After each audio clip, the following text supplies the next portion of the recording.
अस्सलाम वालेकुम जी। आज एक और नए व्लॉग के साथ आपकी खिदमत में आ जाए। जब तक वो कानून पास नहीं हो जाता तब तक तो हम करते ही रहेंगे ना।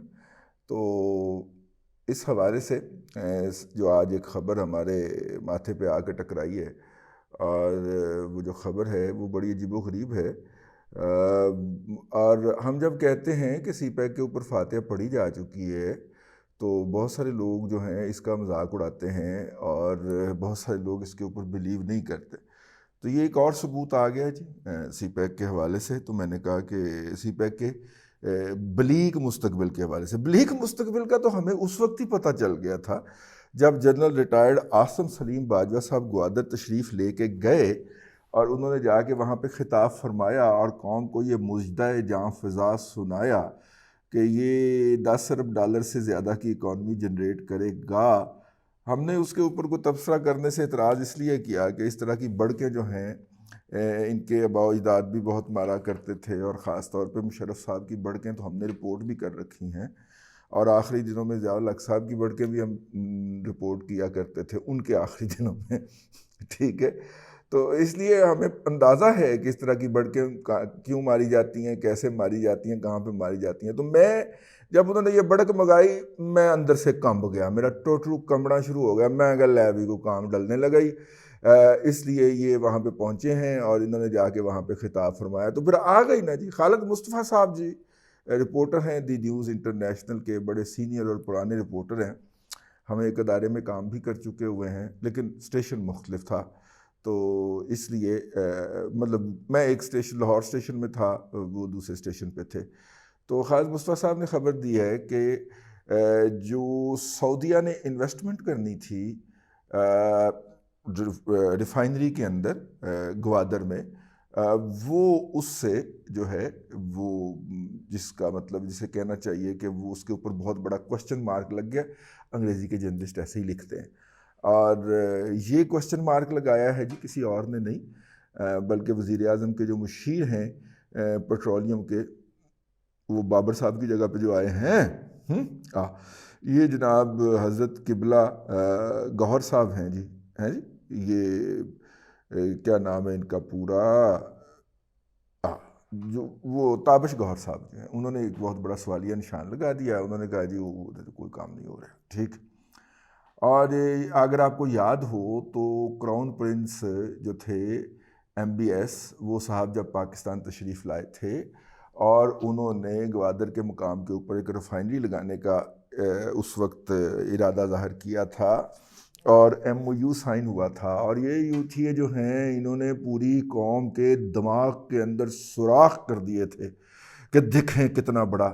वैसे ये इन्होंने 20 अरब डॉलर लिखा है, खालिद मुस्तफ़ा छक्का ही मार गया, 5 अरब डॉलर अपने को पा देता ही।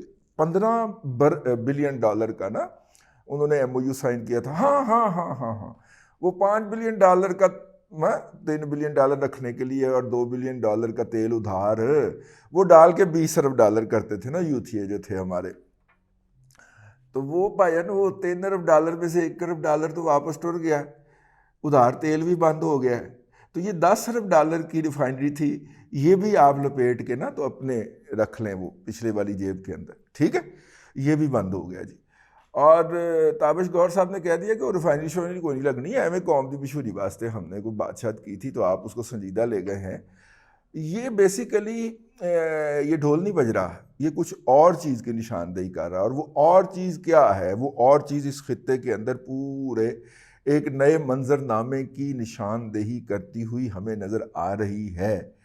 हमें हकीकत टीवी से लेके, और अल्लाह आपका भला करे, वो क्या नाम है उसका बचूंगड़ा, वो जो क्या नाम है शहाब, हाँ हाँ, वो उस तक ने बताया था कि जनाब बहुत बड़ा इस खित्ते के अंदर है बनने लगा है एक जनाब वो वाला क्या कहने लगे, नया इतिहाद बनने लगा है। तो ये उस नए इतिहाद के ऊपर भी फातिहा पढ़ ले। बुनियादी तौर पे सी पैक जो है वो इस बेसिक प्रिंसिपल के ऊपर डेवलप किया जा रहा था या जाएगा मुस्तकबिल के अंदर भी कि ऑयल सऊदिया का, रिफाइनिंग पाकिस्तान की, और कंज्यूमर चाइना। आप पढ़ लें, निकाल के उसके डॉक्यूमेंट को पढ़ लें। उसका बेसिक थीम जिसके ऊपर पूरा सी पैक खड़ा किया गया है वो ये है कि एक्सपोर्ट हम करेंगे जो यहाँ पे प्रोडक्ट बनेगी, लेकिन इंपोर्ट क्या करेंगे?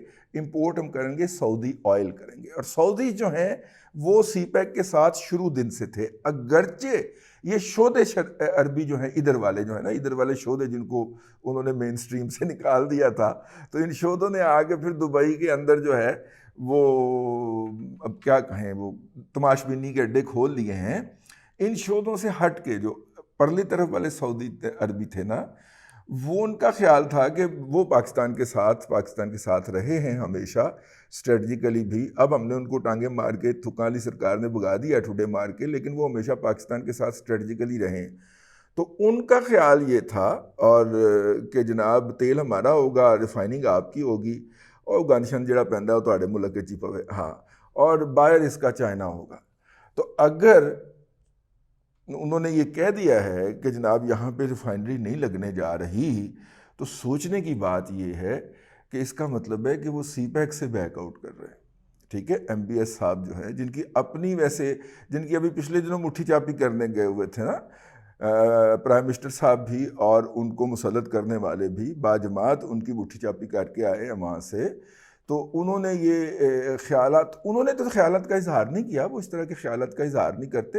ये जो नाबगे ढूंढ के जनाब इमरान खान साहब ये ताबिश गौहर जैसे लेके आए हैं, उन्होंने ये कह दिया कि इसका कोई जिक्र नहीं है। बाय द वे, मैं आपको ये याद दिलाता चलूँ कि जब भी पाकिस्तान में हुकूमत बदलती है तो इधर वाले जो शेख हैं जो कि ईरानियों से मार खाते रहते हैं, इनका अलग फेवरेट होता है पाकिस्तान में, और परले वाले जो इसराइल से मार खाते रहते हैं, इनका अलग बयानिया होता है।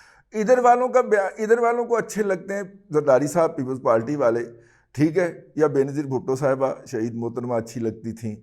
तो लिहाजा ये जब पाकिस्तान के अंदर 90 की दिहाई का पूरा अगर आप मंजरनामा उठा के देखें और 2008 से लेके 2012 तक का भी अगर आप जायज़ा लें, तो आपको पता चलेगा कि जब जब पीपल्स पार्टी की हुकूमत आती है तो इधर वाले जो शोधे शेख हैं ना ये ईरानियों से मार खाने वाले जो शोधे शेख हैं, ये कहते थे खलीफा पॉइंट के ऊपर रिफाइनरी लगाने जा रहे हैं हम। ये वो खलीफा पॉइंट इन्होंने ढूंढा हुआ इधर, ठीक है, और वहाँ पे जनाब इतनी लैंड आप हमें एक्वायर करके देंगे, ये होगा वो होगा। ये इन्होंने एक पुरानी फाइल संभाल के रखी होती है, वो फाइल खोलते हैं और उसके अंदर खलीफा पॉइंट लिखी होती है। तो खलीफा पॉइंट के ऊपर वो जनाब जो है वो लगाने की बात करते हैं, और नतीजे के तौर पे ये, हाँ जी, हाँ।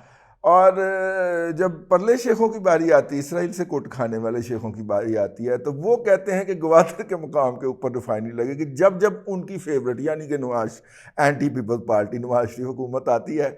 आप 88 से शुरू हो जाइए ये बयान पढ़ने, खाकसार ने तो हाथों से रिपोर्ट कर रखे।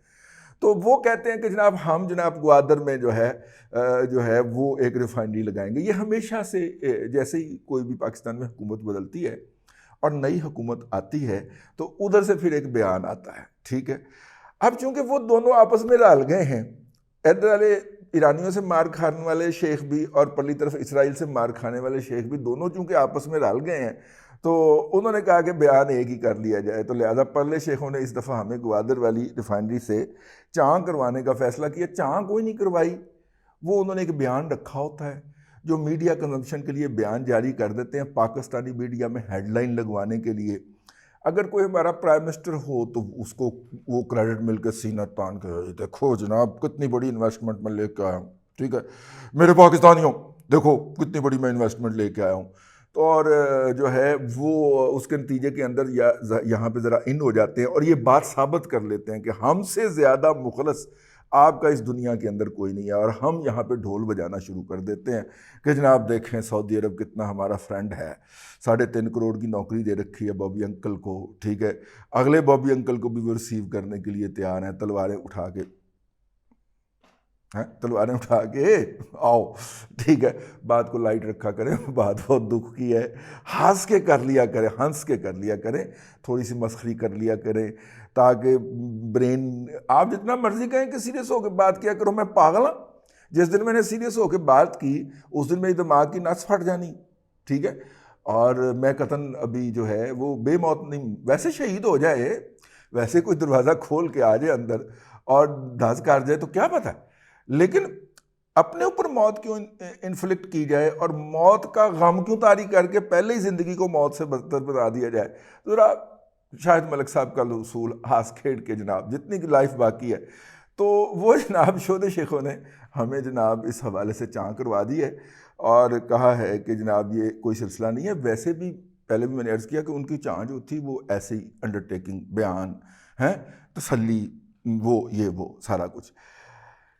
अब इस अगर ये ऐसा है और ज़ाहिर है खालिद मुस्तफ़ा जो है वो कोई बेबुनियाद ख़बर तो नहीं दिया करता, और अगर ये ऐसा है और ऐसा ही है और जैसा कि हमने आपको बता दिया कि इसकी एक तारीख़ है, तो इसका मतलब ये है कि जो ख़ित्ते के अंदर नए इत्तेहाद का डोल डाला या डलवाया जा रहा था, हकीकत टीवी, मखदूम, शहाबुद्दीन और फलाने ढमकाने के नतीजे में वो ते जड़ा ख़ित्ते के अंदर तस्वीराती इत्तेहाद था, ई ओ पिया जी।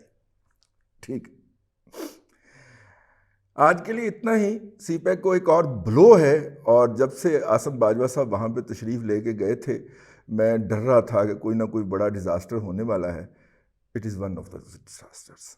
अभी बाकियों की फहरिस्त बाकी है, जैसे जैसे ज़ाहिर होते जाएंगे हम आप तक पहुँचाते जाएंगे।